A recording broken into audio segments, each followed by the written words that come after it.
Hello and welcome to one of my favorite decks of all time. Dear Magic the Gathering, I'm returning your stupid Goblin card. He's weak. Can't you make him less of a weenie?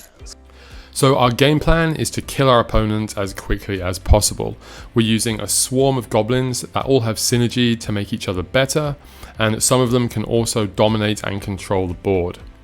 This guy is the absolute boss. He's one of the best cards in Premodern and probably the best thing you can do on turn 1 in Premodern, and he usually brings these two other guys with him, plus a whole ton more. It gives us insane card advantage, board advantage, tempo advantage. It does so much. Other decks are going to struggle to keep up.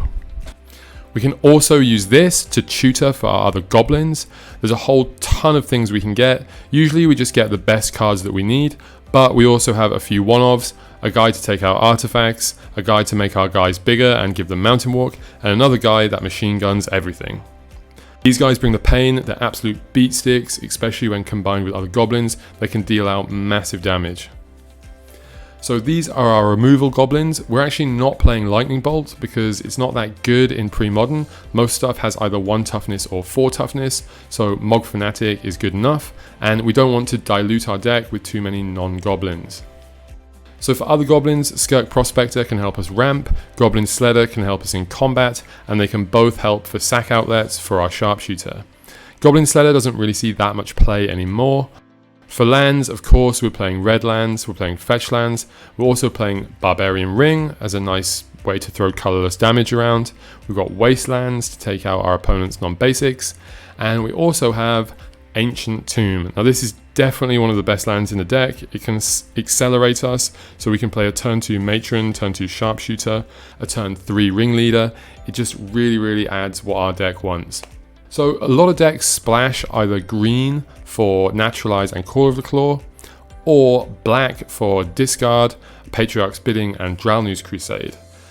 It seems that the green splash is becoming more favourable because Naturalize can take out a lot of annoying things, and Caller and Bidding, they kind of both help us against sweepers. Drownews Crusade, we can use Goblin King. Sideboard, we've got everything you'd expect. Stuff to help us with combo, blue hate, graveyard hate, stuff for elves. We've got extra goblins that we might want to side in, stuff to deal with enchantments probably. If you're splashing the green version, you'll definitely be playing Naturalize.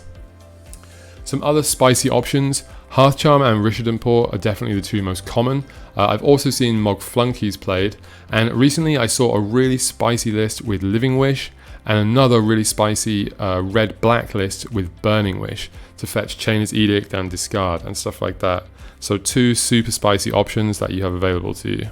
So it is worth noting there's some really savage hate cards against our deck, most notably Engineered Plague, which can come out on turn 1 with a Dark Ritual. If we don't have a Goblin King or some way to get rid of that, it's going to end our day. We're definitely an aggro deck, but sometimes we play more like a combo deck. We're definitely not a mindless aggro deck. You really need to think of all the ways and interactions that your cards work together to get the most damage through. To this deck, it's super powerful. Budget versions without all the expensive lands will still perform very well. It's very beginner friendly. You can give it to a complete new player. They'll have fun, they'll win some games. The synergy is absolutely crazy. The weaknesses, you need math skills to figure out all that combat damage and sharpshooting. The hate cards are quite savage. We're not that good against combos or enchantments. And of course, the crazy synergy means if we don't have a critical mass of stuff, then it's going to affect what we're doing.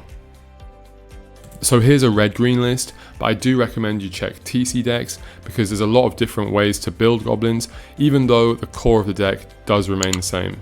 Thank you and subscribe.